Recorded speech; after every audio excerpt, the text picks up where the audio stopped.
Hello, it's Crafty Carol here with another little video for you, and today we're going to be making a fun fold card. It's called a flip fold card. Well, that's what I've called it, and hopefully you'll like it. I'm going to be using this lovely set. It's the Delicate Whispers set, and it's got these lovely images and some nice sentiments, and it comes with a set of dies that cut out the images, plus you've got all of these beautiful additional dies, and I'll be using those in my project today. And the DSP I'm using is this. It's absolutely gorgeous. It's the Delicate Dreams Designer Series paper, and it's got some beautiful and quite sort of subtle patterns, which I quite like. And I've used some of this sheet and some of this sort of Hessian looking sheet there. It's got nice, it's the back of, the Hessian bit is the back of this, and it's got this lovely copper glint. I don't know if you can see that. That's beautiful. I should be using that in another project, but I did need the back of this one. More copper accents in a lot of these papers that are in this DSP. It really is beautiful. That is just lovely. So I shall be using that more this month, but I wanted a fairly not too bright one for this particular project, so that's why I've used the ones I've chosen. Anyway, the bits you need for this project, and I've got an awful lot of it ready because there was quite a lot to do. You need a card base. I'll go over the sizes and the scoring as we go through it. So your card base is your normal card base, so it's 21 by 14.8 if you're working with A4 cardstock, or 8.5 by 5.5 inches if you're working with US cardstock. And you want to score the base in centimetres, 10.5 centimetres and 5.25, which I will show you on my trimmer in a second. If you're working with the US cardstock, you score at 4.25 and 2 1/8. So let me show you what I mean by 5.25 centimetres, because it sounds really, really tiny, and in some ways it is. But if you look at the top of your trimmer here, you'll see that each of your centimetres is divided into 5 with a bigger one and then more. So it's divided into 10, and that's the 0.5. So 0.25 is 2 little marks just between the second and the third little marks, where the point of my pokey tool here is, just to show you. So you line up your cardstock there with that line sort of between those two lines, and you will get 5.25. So I have already done the scoring, as you can probably see. And you're going to fold it. So you fold initially your normal score and burnish it well, and then you fold the other half back and burnish that well. So just using your bone folder, so you've got some nice creases in your card for when it's actually going to be used. So that's your card base. Okay, then we need some DSP, and you need 3 larger pieces of DSP, and these pieces, this is the order I'm going to be using them in. This piece is for the inside back of the card here, and this piece is 10 by 14.3, or if you want to, if you're working in inches, it is, where are my measurements there, 4 by 5.25. Then you want 2 panels which are going to go on either side of this front fold here, and these are 5 centimetres by 14.3 or 2 inches by 5.25 if you're working with US cardstock. So the first thing we're going to do is we're going to stick these in. So this is really simple, this bit, and you can use whichever side of the DSP you want to show. I'm going to be using, I don't want to waste all this lovely coppery shimmer that's on this Delicate Dreams DSP. So I'm going to use this side of this piece here. The measurements mean that you've just got a little border all the way around like that. So we can stick that bit in. And then I'm going to stick in the same piece here, so that when it's open, those two will come together, but I'm going to use a slightly different one on the front. So you can mix and match the DSP strips for this card as you wish. And of course you can use any different card you want. And in the blog post, you'll see a different card made with some other of the DSP and some other images that I actually made in the craft along, because this is my craft along card for this week. If you want to join me for a craft along, then please do sign up for my emails, and then you'll get the details of the craft along, which is done on Zoom. And I did try sort of recording the Zoom, but actually it's much easier to make a separate video. So that's what I'm doing now. And then my Zoom ones aren't going to be recorded. So they are just live, I'm afraid. But I'd love you if you could join me. That's going to be 11 o'clock UK time. And it's the first Thursday of each month. So there's our base prepared. If you wanted, you could actually stick more DSP on this, but it's a fairly big card anyway. So I don't want to stick too much on. You'll see I've already done a lot of die cutting because of the decoration I wanted for this card. So then we need 3 more pieces. We need a piece of the crumb cake cardstock that I've used as the base for this card. And this piece is the panel, and it is 10 centimetres by 8 centimetres or 4 inches by 3 inches for US cardstock. And you want a piece of DSP, which is only going to sit down half of the card. So that piece is just going to be about 3.8, and you can actually measure this and cut it after you've stuck the card together if you prefer. So about 3.8 centimetres by 9.6 centimetres or 1 1/4 inches by 3 3/4 inches. So see what you feel about that. I might or might not stick it on first and then put the card in. I haven't decided, but I think I probably will. Then we need 2 pieces of basic white cardstock. And these pieces are 9.5 centimetres that way by 7.5 centimetres that way, or 3 3/4 inches by 2 3/4 inches. So how to put these together? I think I am going to stick my strip on now. You might be better waiting until you put the card together, and I'll show you why as I put the card together. But given I've already cut this strip, I might as well stick it on because I won't be cutting another one. I don't want to waste that DSP, but and again, leaving a little bit of a border all the way around. Then you've got a great big border that side. Don't panic, because I will show you how this all fits together. But the next thing we're going to do is actually do some stamping. And I'm going to be using, I've already stamped a little one for the front, which is Have a Good Day. And I've already die cut a lot of these beautiful Delicate Whispers dies and beautiful leaves and fronds that I'm going to put together. I've also stamped and coloured and cut out, die cut out this little flower, which is also going to go on the front with my Have a Good Day. But I've got various other ones that I want to use for the centre of the stamp, because I'm going to use Happy Birthday, and I've used this from the Scalloped Blooms die set. Stamp set, because I'm going to use that in the middle and just going to use that as Happy Birthday. And I'm going to stamp in a nice contrasting colour that goes with my card base. Obviously you can choose your colours to match the DSP you want to use. So I'm choosing Pecan Pie, and I'm just going to stamp my Happy Birthday onto one of these pieces. And then I'm going to use the little tiny stamp here, little flower stamp from the Delicate Whispers, just to add a little bit of interest to this card. So we're just going to have a few little flowers dotted around, think like that, because there's room there for me to write a little greeting if I want. And then on this piece, now this piece you can either use a piece of DSP if you prefer, or you can decorate it. But I am actually going to add another greeting on here, and that is wishing you, I can't remember, read it. Wishing you a day of relaxation, happiness and love. So that is that there. And then I've got more room again if I want to add it. I think I might actually use the Happy Birthday on my inside bit. I'll show what I mean in a minute. So I'm going to do some more stamping. I'm going to use my flower. And we'll have 2 of those, backwards to front. Might add a couple more little flowers actually around the top, because it looks a bit bare around there. So I'll have another couple of little flowers there. That's better. And then this one, I'm just going to have one little flower on that, and that's going to be the area I'm going to write on. I've changed my mind about which way round I was going to have these, which is fine. You are allowed to change your mind. Honestly, I'm just going to clean my stamps because there's quite a lot of Pecan Pie ink on there. I've been very generous tapping my stamps. I'm going to clean them now before they dry. And there we go. Just quickly on my stamping shimmy. Oh, and this one.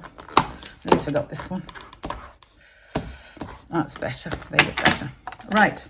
So now I'm going to put this pad away before I lean in it and put a finger in it and get the ink everywhere.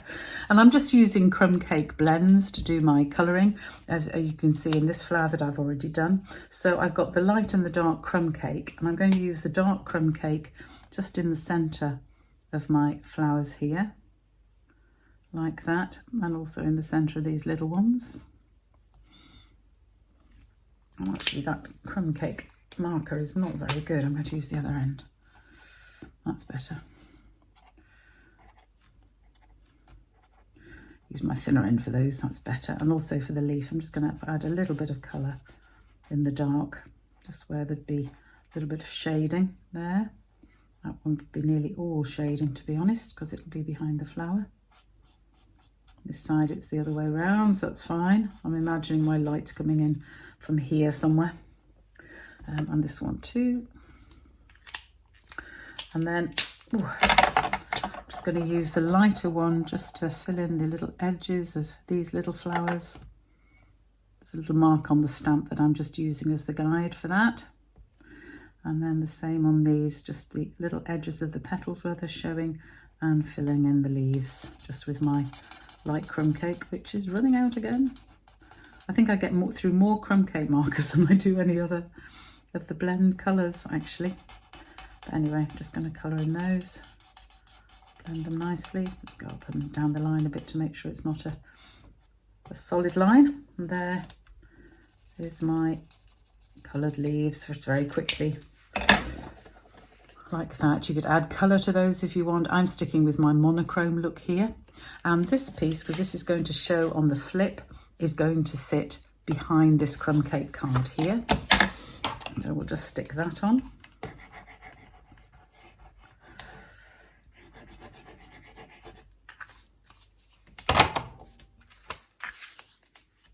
So that goes on the reverse of my... So I'm just checking I've actually got that the right way up. Yes, I have. So that sits on there, and this piece is going to go into the back here, but I don't want to put it on until I've actually fitted this, because this piece fits on to the front like that. So you can see why I'm not too bothered about how I stuck that on, because I just want there to be the same line here as there is at the outside. So that's roughly in the right place. So I'm just going to add some glue to this side of it, making sure I don't go too close to the DSP on there. And then I'm going to close this and making sure it is straight. Excuse my head if it's sticking in the middle. I've got that other piece of white at the bottom, which is not a good thing. There we go. Stick that down like that. See? So that is now stuck. And that is what I mean by the flip fold. So as you open it, it flips open and you can see this piece. And this piece here is going to stick at the back. So I just need to make sure that where I'm sticking it, it's going to sort of fit straight behind. So it's covered by this when the card is closed.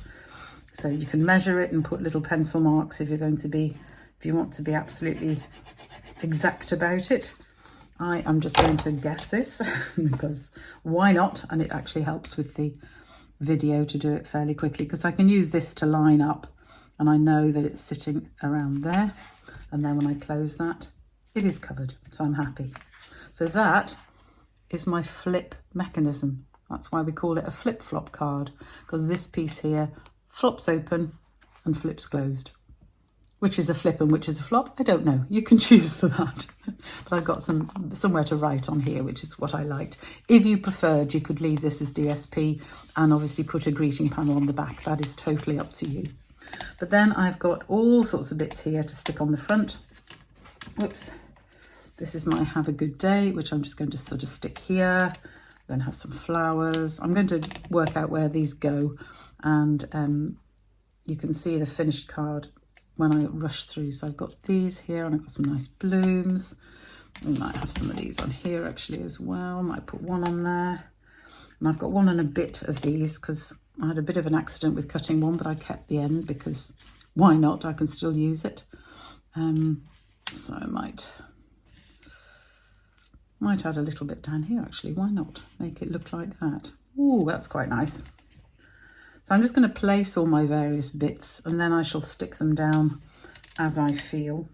And with these, a lot of these, I am actually going to use little dobs of glue. I'll show you my special technique for this. Oh, quite like that. And then we'll have a nice day across here and have this somewhere. The only thing you've got to be careful of when you're putting this together, by the way, is do not stick anything across this fold, because obviously you need to allow for this to move. Doesn't matter if things stick out the side here, because that'll just show here, which is absolutely fine. But I don't want to stick anything that's going to cover this fold. So my little tip for sticking bits like this on, and some people like this, and I know there's a friend of mine who absolutely hates it, but I put some glue on the back of my hand like that, and then I can actually stick the ends of this just into the glue and just pick up little bits of glue on the back of there, because then when I stick it down, it's going to stick. So I'm being very careful to make sure that I am not sticking this over this crease. That is the most important thing you've got to remember. But for these sort of fiddly flowers, I do find this easier. Or you can, when you're die cut it from some adhesive sheet. Because if you have it from the adhesive sheet, I didn't want to actually stick all of those down, because I do want to stick some of these behind. I'm talking too much and not thinking. There we go. Just lift those up, because I do want to have some of these behind. So I need a little bit more glue here.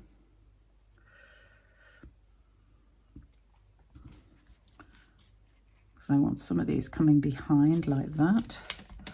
That's better. A little bit more glue here. And I'll just rush through this, because you don't need to see me faffing about and deciding where I want to put things. So I'll just make the video go through a little bit quicker now.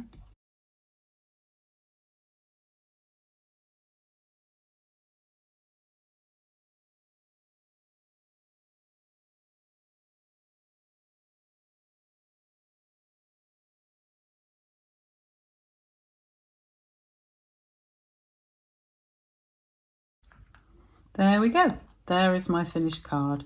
And obviously you can add other things too. I've got a few gems here, and I'm just going to add some gems. If you wanted to, you could add some ribbon or whatever else you want. And you can see that I've got a couple of things. This just stuck up on dimensionals, which is fine, because that won't interfere with my flop, whichever one it's going to be. And I'm just going to add a few little gems just to finish it off. These are the, what are they? The adhesive backed metallic gems. There we go. And there's some rather nice, oh, I quite like these. Yeah, I might do these sort of browny coppery ones. I quite like those. So we'll have a couple of those up here, perhaps a little tiny one about here. Well, let's go mad and put a few more on. Why not? I'll have another big one down there.